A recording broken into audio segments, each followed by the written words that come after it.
Hey everyone, and welcome to another episode of Criterion Connection. I'm Wade. And I'm Joe. And today we're doing a fan-suggested episode. You've been suggesting it. Almost, I think, on like a lot of episodes, this has been suggested. So we're going to do it. Yeah. Marketa Lazarová, sorry. Lazarová, yeah. I don't know why. In my head, I've been saying it correctly the entire time, but in my head I thought, the A is silent. I don't know why I thought that for just this time. It is 1967. It's by a director. I'm not going to try pronouncing his name. Yeah, we don't. We can't pronounce it. Yeah, I'm not going to. I don't want to butcher it, so I'm not going to. It's an adaptation of a novel. Yes. So. Oh, the same name. Yeah. So when you look up the name, type in film. Look for the film, and that's the one we watch. Yeah, it's been regarded as the greatest Czech film of all time. I can't agree with that because I haven't seen enough Czech films to be like, it is. It's number one for me. Yeah, I think I've seen like one. Wait, did we? Maybe two? Did we do one on the show before? I feel like we might have. If we did. Anyway, I don't know if it is the greatest. I don't know. And I just noticed our shirts are very similar. I feel like Keselowski's Czech as well. Is that true? I can't remember. I don't know. But yeah, I can't judge and say it is the greatest because that's unfair. That's very unfair. But if they say it, I guess it might be true. Yeah. Yeah. Sure. I mean, if it's voted that much, I mean, that's... People higher up in the world than I am. People that have seen more Czech films, and probably more films in general, probably feel that way. So, I will let them feel that way. Yeah, so... What you think? Well, I mean, let's just touch on it. It is a, Middle Ages, medieval. This first was brought up because we did Andrei Rublev. Yeah. And it's similar kind of time period. Yeah, it's feudal, because you got lords and stuff. Yeah. It's basically about the divide of Christianity and paganism. There's that. There's, these families that are kind of feuding over, I guess, resources and territory and all kinds of craziness. But yeah. What'd you think? No, it was good. It's a little long. It's long. I'm gonna say the biggest gripe for me, I had to sit through this a couple times, and I'm gonna be honest, I didn't finish it. I think I had 20 minutes left, but I literally stopped this movie 5 times because it's 2.5 hours. Not 2.5 hours. It's 2 hours and 45 minutes. Mm-hmm. It's long. I know it's trying to be an epic, but it didn't feel like it had to be an epic. No. It didn't have to be this epic. It could have just been 2 hours. It could have just been. And I know I gripe on, I know it's like, oh, well, some movies, it's so long. It doesn't have to. If it doesn't have to be long, like Lord of the Rings, that has to be long. Yeah. It has to be, because you're telling 3 books. This is like you're telling a novel, and I feel like you could have cut things. I didn't read the novel, so maybe it's honest, but maybe it's like the novel, I'm not sure, but... It was hard for me to sit through. I'm not gonna lie. It's not bad. It's not. And that's the thing. It's not a bad movie. It's not something I would sit here and be like, man, that was a waste of my time. It's hard to sit down and force yourself to watch it all the way through. I think it's one, I think it needs a little intermission in the middle. It drags at times. I mean, the acting is great. Yeah, if there's anything that's holding it to a high regard, it's the acting and the camera work. And what's crazy to me is that there's these title cards that come up and fill in the story. Yeah. And you're like, and that makes you think, was that because they had to cut scenes? Yeah. Because it was going to be too long. The acting's really great. Yeah. The cinematography is wonderful. And it's wonderful by they do simple things every wide angle shot they have is magnificent. Yeah. And also they do this thing where I love the cinematographer, he's great at doing the wide shot, but what really makes it is those close-up shots of people's faces. When it's really up close and they're staring off at someone else.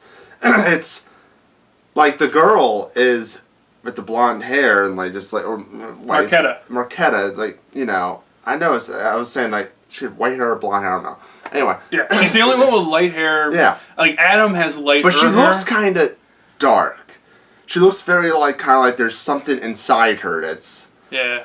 You know, the way she, like, her hair's in her face a lot, and her eyes look a little darkened. Like, it looks like... One thing I wanted to touch on is this is kind of, like, just kind of a drama film. I feel like this director... I'm not familiar with his work. This is the only movie I know of. And I did not look up other films that he did. I think he'd be a great horror movie director. Yes. You can see that in a lot of the way the shots are. Like the tree. The tree. The tree looks hard. Anyway, like he shoots like that, like Marketa, like you brought up. And it's just some, like, it reminds really, me of, like... It reminds me of Night of the Living Dead. Yeah, there's a girl. Yeah. But there's more of Marketa than the girl in Night of the Living Dead. And there's some really cool, like, setup with shots where, in the beginning, there's a point where they bring in the bishop's son, and Adam's there with Alexandra, who, like, is his sister, and she's, like, chopping some livestock. Oh, yeah. And the camera follows them around, and it flips behind where she's chopping, and he's on the left, and she's kind of middle, and then you have the carcass, and it has a V in it because she's chopping it in half, and you have the bishop's son, like, right there in the frame still, because that's who they're talking about or who they're looking at. And I was like, man, like, this is really awesome. Unfortunately, like, everything's so slow. Everything is so slow, and it just, it plods along. And then she's pregnant. Yeah.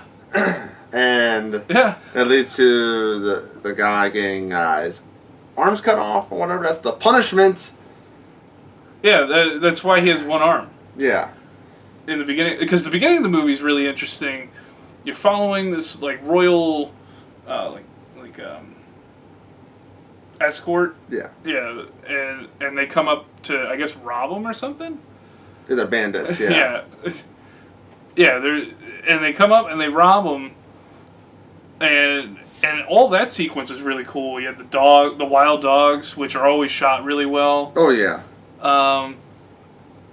And you're just, like, watching this guy with one arm just plod along, and you think the same thing that the royal family does. That it's just some simpleton guy walking along, don't pay him any mind. Yeah. And then he straight up attacks him. And, like, there's parts that suck you in, but once you get past that, like, it loses. It's hard. You. It's hard to pay that hard of attention for that long. Yeah, like something happens and then it just kind of like plods a little bit, and I mean that's the biggest knock on it. I feel like that's it. It's too. Maybe it's I don't know. It's because it's medieval and stuff. I understand why it's like historically, like it's a great movie. But this isn't really my like. It's not my cup of tea either. Yeah, and it's strange because I liked Andre a lot. Andre was and that's same. Like this actually, I mean, if you had the time, this could be a good double feature. Yeah, it could be. If you had the time, if you have a whole day. Yeah. But sun up to sundown. Yeah, it's you can do this, but yeah, I'm just like it didn't really capture me, and I know that's kind of unfair. Because I know that the person who suggested it really and it's one of his favorite movies. It's not mine. Andre was great, and this would be a great suggestion for somebody who really digs those kind of movies. But like we said, like neither of us really dig like medieval movies, and it was a long sit. It really was, and that's what's going to bring my review down. But I'm going to try not to hold it against the film. Yeah. Because there's so much great stuff in it, performances. The writing. From what I can tell, I mean, it's translated, so, and just the cinematography, and for a movie that's filmed a lot in the snow, it's not terribly hard to decipher what's happening. So that's another great thing about it. But yeah, so what are you gonna rate it? Rent. You're gonna rate it as a rent? I say Rent on Filmstruck. Yeah. It's a movie I feel like you need to rent to see if it's up your alley. If it is, buy it. If it's not, just watch it on Filmstruck. Yeah. You know, or rent it on Amazon Video. But I think, you know, I mean, choose Filmstruck because you can watch more movies on Filmstruck. Of course. Don't just rent And more movies better on movies. Amazon. You know. But yeah, like I think it's just Rent. It's not personally a buy for me, but it might be a buy for someone else, and that's fine. That's why the collection has thousands of movies, you know? It's a rent for me, too. It's just... It's not something... I might try and sit and watch it again, but it's very likely I won't. Yeah. Don't hold it against me. But it was just... It was a long sit, and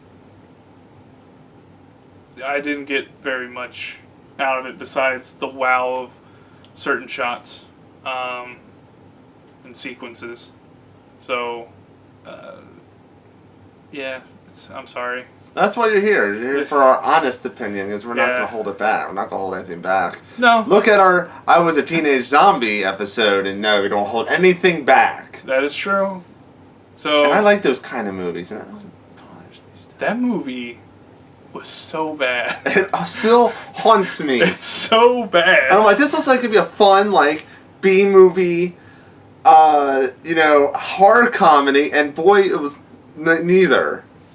So bad. It wasn't, I don't even think it's a B-movie, it was like a Z-movie. Zombies. But anyway, we're not going to talk about I Was a Teenage Zombie anymore. It's a running joke now, guys. It's now a running joke. Let's get a t-shirt made. This movie, Marketa Lazarová, is definitely worth watching. Oh, yeah. And it's worth watching once. You know, if it's something that strikes a chord with you, that's wonderful. If it's like us, and we're like, oh, I mean, it wasn't the worst thing in the world. It just kind of dragged, and we were here for a long time. Yeah. It wouldn't be in my top 50 favorite movies ever. No. Sorry. But it's not in my top 50 least favorite movies ever. Yeah, it's very middle ground for us. Yeah. It's very medieval ground for us. Oh, Very I'm middle-aged. sorry. I'm so sorry. I'm so sorry. Anyway, that'll do it for this episode. Please suggest more. That was a fan-suggested episode. Thank you for suggesting it. Suggest more down there. We have a whole list. I have it on my phone of all the ones we've done and crossed out. And there's still plenty to do, but I think we could do more. We could. We could have more. So, I mean, leave comments. What you think about the movie? Yeah. Is there any How wrong are we? Yeah. Are there themes that you think they're really good to point out that we didn't point out and stuff like that? Should we read the book? Yeah, that's a good one. Yeah. Other Czech movies that are in the running for the greatest Czech movie of all time. Yeah. I'm interested because this is the only one I've seen that I know of, so it's kind of interested. Maybe it is. I just want it to be fun to see if it is or whatever. And we always try and keep we don't. And people say Citizen Kane is the greatest movie of all time. Like, I don't know about that. I know we try and actively keep a variety of stuff. Like, we don't want to do all American. Yes. Or all French movies. Like, we like keeping. Yeah. So suggest other countries that we haven't that are on the Criterion collection that we have to do. So yeah, definitely. Also subscribe to get more stuff. You get all our Minkidish stuff, all kinds of stuff. Anyway, so until next time, we will see you later.